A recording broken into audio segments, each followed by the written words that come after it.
The communication system that I will be demonstrating today is American Sign Language.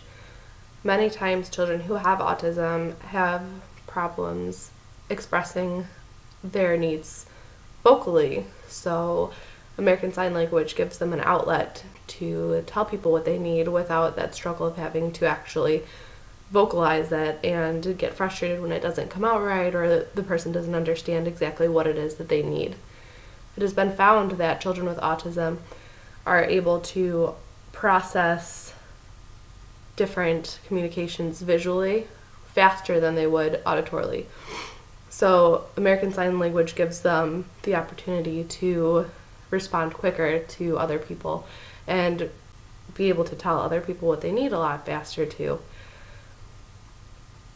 It can be tricky for individuals who have imitation problems, who struggle with really imitating sounds and different body movements. But with a lot of hard work and practice, it can be done. Sign language is a great alternative for communication for individuals with autism because it offers them the ability to grow with their needs. So a lot of times with the other systems, like the picture exchange communication system or even with an AAC device, it's hard to keep up with exactly what it is the client needs. And it also works really well for reinforcement and reinforcing items. The faster that they learn that a specific sign is going to give them what they want, the faster they'll probably learn it because it is automatically reinforcing.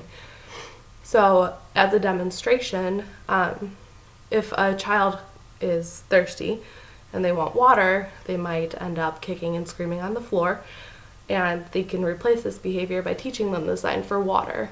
So if I have a client who I am working on this communication with, I would have him or her sitting at a table and we would be having our snack, and every time that they would want a drink of water, I would have them make the sign for water so that they can tell me what they need.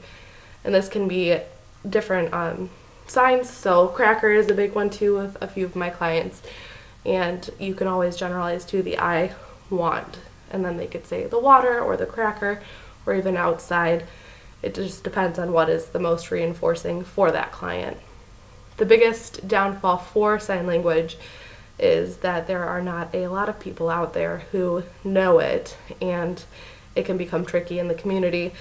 If a client is out at a restaurant with a caregiver and the caregiver doesn't understand sign language to the fullest, there could be a lot of confusion about what the client wants and what they would like to order.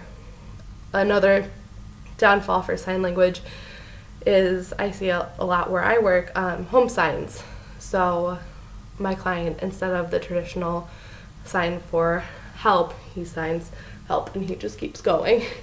And then the sign for puzzle, he just claps his hands really quickly back and forth. We understand it because we understand what he wants, and his mom has told us that that's how he signs it. But somebody in the community might not understand what he is asking for, and that can lead to a lot of frustration and tantrums with him too that we see with new people who come in to work with him.